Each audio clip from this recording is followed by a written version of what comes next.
और देखिए प्रमादानी हमनी के रामानुज मास्टर साहब जी की तरफ से बहुत सारा आशीर्वाद प्रणाम बा। वातवा जहाँ पर वातवा शांति संस्थान जे भी दुनिया में जेकरा के अपन मर्दनी वो मतलब प्यार बा जेकरा के अपन मनला मतलब के यार बा दुनिया में केहू नहीं अपन तोहार बा अपन तोहार बा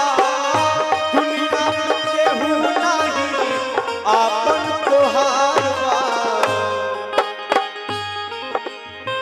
प्रभु के शरण में आजा